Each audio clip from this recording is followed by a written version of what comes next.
급락을 했던 하이닉스. 그런데 또 재밌었던 부분이 삼성전자가 보통 같이 오를 텐데 오늘 삼성전자를 외국인이 엄청나게 팔았습니다. AI 피크아웃 우려도 있었어요. 엔비디아도 고점 대비 주가가 빠졌잖아요. 그럼 여기서 점검해야 될 거는 둘 중에 뭐가 더 진짜가? 글로벌하게 다 봐야죠. 보시면 먼저 저는 AI 피크아웃은 좀 아닌 것 같아요. 안녕하세요. 주식일타 김기훈입니다. 좀 오랜만에 인사드립니다. 다시 한 달 정도 공백기를 갖고 다시 시작을 하게 되었습니다. 이름도 이제 주식일타로 바꿨습니다. 그래서 저희가 그동안 그 전에 말씀드렸던 걸 생각을 해보면 간단히 보시면 7월 14일에 하반기 전망을 하고 22일, 24일 포트폴리오 바꾸자는 의견을 제시하였습니다. 그때 이때는 매그니피션트 7이라고 우리가 나스닥에서 흔히 많이 사는 거, 그리고 반도체에서 좀 일변도에서 벗어나서 저희가 다른 쪽을 보자 그랬는데 그때 금리 인하랑 연관해가지고 바이오를 많이 말씀을 드렸고요. 뭐 건설, 또 미국 쪽의 주택 건설 비롯해서 이렇게 말씀드렸고 부동산 말씀드렸고 S&P 500에서 7개가 쉰다면 나머지 493개에도 기회가 있다. 그리고 중소형주에도 좀 기회가 있다. 이런 거 말씀드렸었고요. 그 다음에 금리 인하와 함께 이제 신재생에너지 섹터도 좋게 좀 봤습니다. 그 다음에 이제 8월 초에 급락이 있었죠. 그 다음에 8월 10일 이후에는 이제 지금 다시 좀 투자 기회다. 우리나라가 안 좋아도 2,400에서 2,500 사이에서는 좀 사야 되고, 그러니까 미국은 사실 리세션이 아니다. 그 하락했을 때 사자. 약간 이런 의견을 말씀드렸어요. 그 다음에 저희가 좀 한동안 이제 채널 개편하면서 쉬고 있었습니다. 그동안 시장이 많이 진행되었기 때문에 어떻게 되었는지 좀 보려고 하는데, 지금 보시면 당시에 반도체는 지금 우리나라 특히 보면 좀 안 좋아요. 그리고 미국 반도체는 AI 중심으로 회복을 했어요. 근데 일반적인 반도체는 또 쉬는 경향이 있습니다. 그리고 이 바이오가 좋았고요. 미국도 헬스케어가 좋았고, 그러니까 우리나라의 신재생 에너지 섹터에 뭐 예를 들어 CS 이런 게 좋았다면 미국도 어느 정도 약간 반등을 했어요. 그리고 미국은 건설 부동산 섹터가 굉장히 좋았고요. 네, 그리고 우리나라는 건설의 뭐 현대산업개발 정도, HDC 정도만 좀 괜찮았던 것 같아요. 그리고 뭐 저희가 뭐 현대차 얘기도 좀 드렸었는데 현대차는 변곡점이 될 수 있다 아까 생각을 했었는데 뭐 그때랑 뭐 비슷한 수준인 것 같습니다. 그래서 이제 여기까지 일단은 리뷰를 해보았고요. 그때 바이벨 전략 얘기를 했어요. 바이오, 밸류업. 예, 근데 그 중에 밸류업은 뭐 시장 대비 뭐 견조했던 것 같고요. 근데 바이오는 좀 많이 아웃퍼폼을 했죠. 바이오도 돈을 버는 바이오를 사야 된다. 그러니까 우리가 옛날에 바이오를 베팅했어요. 이게 보통 이번에 누가 나온다더라, 아니면 이번에 뭐 미국에 뭐가 있는데 뭐 비슷한 트렌드가 있다더라, 약간 막 뭐 이렇게 무슨 거울같이 놓고 이렇게 좀 하는 막 그런 약간 베팅성 바이오를 많이 했는데 그게 아니라 이제는 돈을 버는 바이오, 뭐 알테오젠이고 유한영양이고 실제로 성공을 해서 빅파마에 수출했고, 그때 막 큰형님이라고 제가 표현을 했나요? 이렇게 막 뭐 큰 회사에 큰 빅파마에 수출을 하는 쪽만 보자. 약간 그렇게 얘기 드렸는데 그런 쪽 성과가 지금 계속 좋은 것 같아요. 그래서 저희가 이거는 바이오는 왜 돈을 버는 바이오가 돼서 이제 옛날에 베팅성으로 투기하는 게 아니라 투자할 수 있는 바이오가 할 수 있다는 거를 한 번 더 이렇게 좀 집중적으로 다뤄보려고 합니다. 그리고 오늘은 일단은 이제 저희가 자주 시장 리뷰를 드리기로 했는데 그러니까 오늘의 시장을 보고 이제 말씀을 드리는 거예요. 이거는 저의 장기적인 전망과는 좀 다를 수 있어요. 그러니까 오늘의 시장이 어땠는지를 설명해드리고 그 오늘의 시장에서 뭐 얻을 수 있는 인사이트가 있을까? 뭐 이런 걸 좀 같이 보는 거죠. 그리고 오늘의 기관 외국인 동향이 뭐 어땠는가? 뭐 이런 거 제가 저도 뭐 기관을 보고 있으니까 거기서 좀 얻을 수 있는 생각들을 좀 공유하는, 좀 자주 내지만 그래도 인사이트를 보자. 약간 이런 컨텐츠로 만들고 있습니다.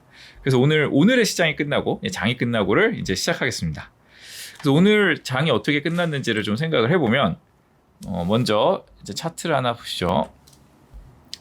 예, 최근에 또 겨울이 또 왔습니다. 예, 모건 스탠리가 겨울이 온다 그래가지고 9월 19일에 급락을 했던 하이닉스, 예, 어제 오늘 약 3%씩 반등을 2번 했어요. 좀 이게 약간 변화가 좀 의미 있게 보였던 섹터인 것 같고요. 그다음에 그런데 또 재밌었던 부분이 삼성전자가 보통 같이 오를 텐데 오늘 삼성전자를 외국인이 엄청나게 팔았습니다. 그런데 삼성전자가 하락했어요. 조금 특이한 현상이라서 얘기를 드리는데 사실 삼성전자가 하이닉스 대비 좀 계속 안 좋긴 했죠, 지금까지도. 근데 오늘 보면 외국인이 600만 주 많이 팔았습니다. 오늘도 많이 팔면서 뭐 계속 하락을 하고 있습니다. 그리고 오늘 뭐 외국인 매도가 우리나라도 코스피 시장 꽤 있었는데 삼성전자가 상당 비중을 차지해요. 오늘 또 좀 재밌었던 거 보면은 한국전력이 엄청 크게 하락했어요. 제가 이 한동안 지금 컨텐츠 쉬고 있는 동안 한전을 좋게 봤던 적도 있었어요.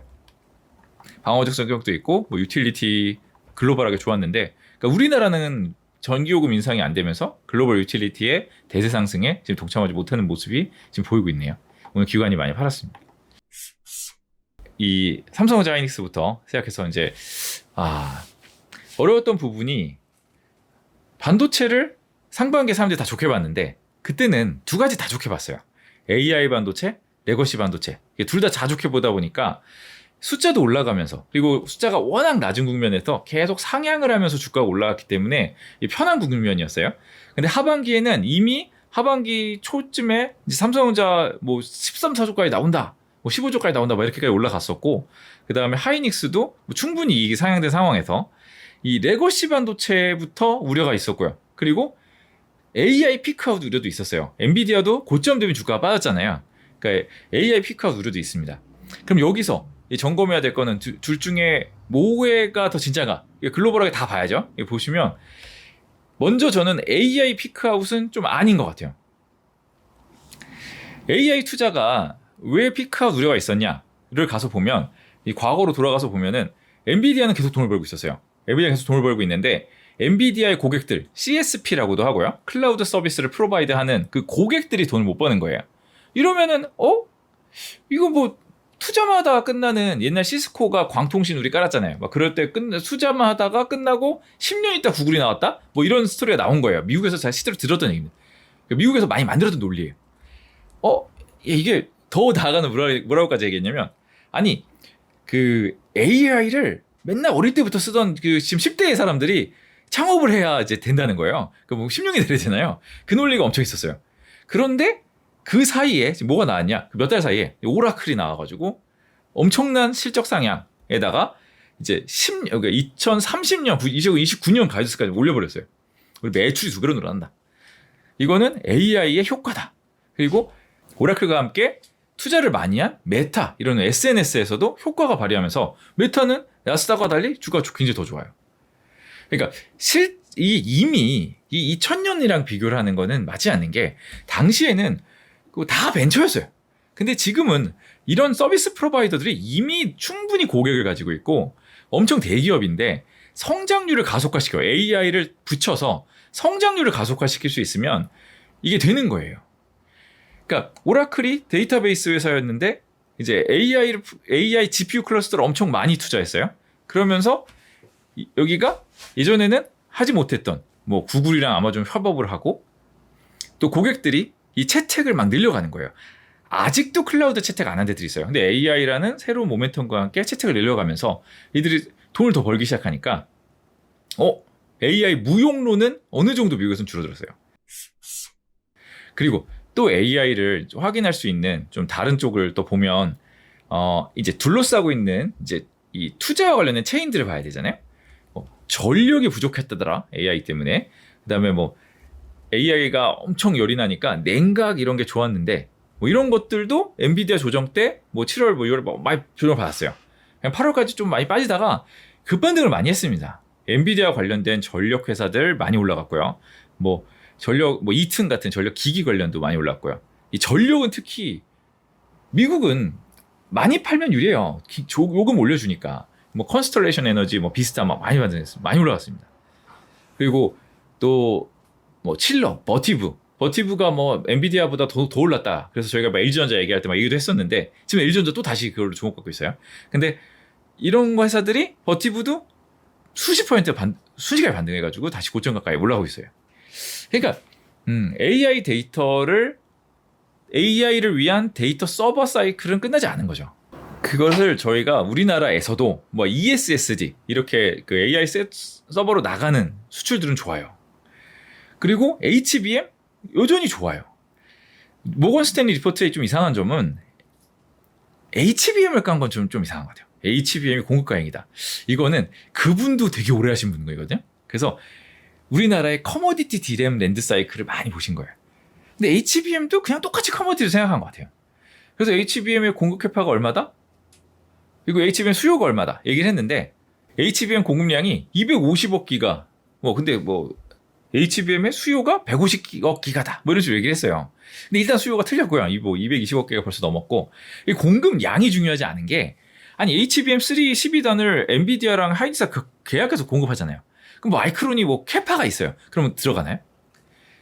이거는 약간 TSMC가 AI 반도체 만드는 거로 좀 생각을 해보셔야 돼요. TSMC가 공급량이 있죠. 삼성도 있어요. 그럼 삼성 풀캐파 돌아가고 여기서 풀캐파 돌아가나요? TSMC가 다 사가고 삼성가 아예 안 사가기도 하죠. 여기서 조금씩 사가기도 하죠. 공급이 중요한 게 아니라 주문 생산이기 때문에 팔 수 있는 것만 팔 수 있어요. 우려가 있을 수는 있죠, 당연히. 하이닉스가 하고 있지만 여기 아직 못 들어갔지만 만들고 있으니까 내년에 들어가면 공급 과잉이 될 거야. 이런 정도 생각을 할 수는 있어요. 그리고 그런데 일단 지금 HBM을 아주 강력하게 우려하는 거는 좀 아니다. 그리고 단기 실적에도 보면 영향이 있을 텐데 3분기 아직까지 그런 영향이 있어 보이지는 않는 것 같습니다. 제가 실제로 아는 건 아니지만 엔비디아나 이런 회사들도 블랙웰이 언제 들어가냐 이런 것 때문에 실적이 분기가 좀 미룰 수 있는 거죠. 이번 분기 실적은 좀 약하고 다음 분기 실적이 많이 나오고 이런 식으로 될 수 있지만 이 업황이 꺾였다? 이거는 그 현업에 지금 실제로 AI에 투자하거나 이걸 서비스를 제공하거나 AI 반도체 사고 있는 사람들의 입장에서는 아닌 것 같아요. 여전히 원자력을 지어서라도 데이터 센터로 에너지 공급하면서 반도체를 땡기고 있는 블랙웰 나오기만 기다리고 있는 아직 수요가 맞는 상황이에요. 그러면 맞는 건 무엇이냐? 레거시 반도체가 생각보다 못 올라간 거 맞아요. 상반기에 레거시 반도체까지도 충분히 올라올 거란 기대가 있었어요.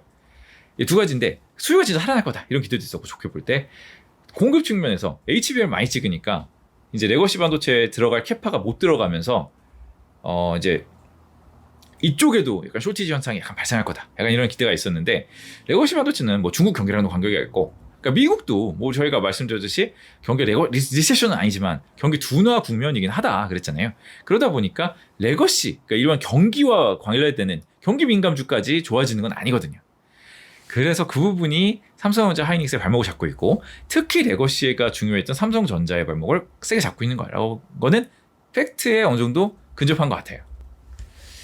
저희는 그 측면에서 지금도 만약에 반도체에 투자한다면 AI 반도체에 관련성이 높은 걸 투자하는 게 맞는 것 같아요.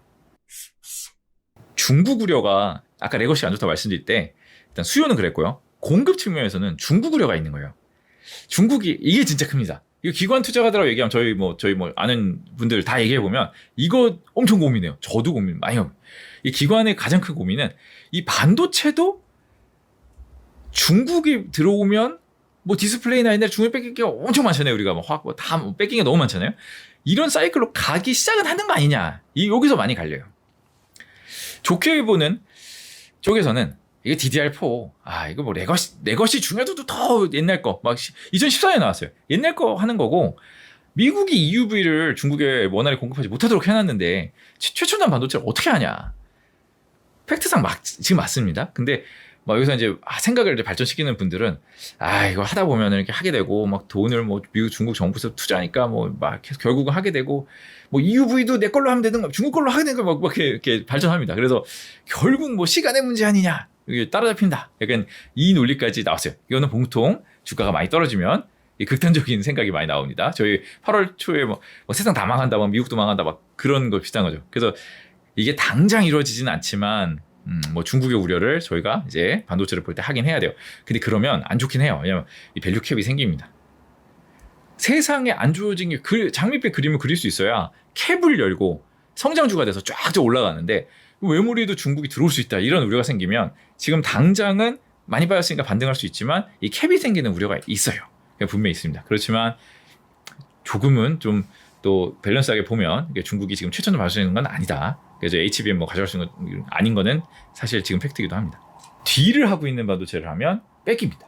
그러니까 주가가 어떻게 됐던 간에 그래도 앞을 보고 그래서 오늘도 보시면 반응이 하이닉스가 더 좋았고 삼성전자가 더 좋지 않았던 부분이 여기서 어느 정도 반영이 되는 것 같아요. 그래서 오늘 AI를 중심으로 반도체 얘기를 좀 드렸습니다. 그래서 예, 미국에도 엔비디아라든가 뭐 GPU를 다루는 쪽들이나 뭐 AMD 뭐 이런 회사들도 있을 거고 뭐 브로드컴이라든가 ARM 뭐 이런 회사들은 상대적으로 지금 주가가 뭐 견조한 상황이고요. 그리고 버티브나 뭐 전력 관련된 쪽들은 상당히 많이 반등한 상황입니다. 근데 미국에서도 마이크론이나 좀 레거시가 있고 뭐 이런 쪽들은 약하고 우리나라도 삼성전자 안 좋고 그러니까 이런 상황이고 이거에 대해서 설명을 좀 드렸습니다. 저희 뭐 기관 투자가들도 지금 첨예하게 막 토론을 하고 있어요. 이게 특히 뭐 처음에는 좀 팔아야 된다 이런 게 많이 있었는데 또 워낙 많이 빠졌으니까 이제 또 여기서는 뭐 AI가 무너진 거 아닌데 사야 된다 이런 의견도 되게 있고요. 그 얘기를 아까 계속 해드린 건데 여러분은 어떻게 보시는지 좀 궁금해요. 사실 반도체를 잘 사신 분, 잘 파신 분, 뭐 여러 분이 있을 텐데, 이게 뭐 여러 가지 선택지가 있겠죠. 반도체, 한국 반도체, 메모리 팔지 말자. 다 팔자. 뭐 하이닉스는 괜찮다. 뭐, 엔비디아는 괜찮다. 뭐, 미국 반도체까지 안 좋다. 이게 뭐, 아니면 소프트웨어로 가야 된다. 뭐, 여러 가지 의견, 지금 다양한 선택지가 나오고 있습니다. 그러니까 여기서 여러분들 어떻게 생각하시는지 좀 댓글로 달아주시면, 저도 답변 드리고, 저도 생각하는데 도움을 받을 수 있을 것 같아요. 예, 많은 참여 부탁드립니다. 여기까지 하겠습니다. 감사합니다.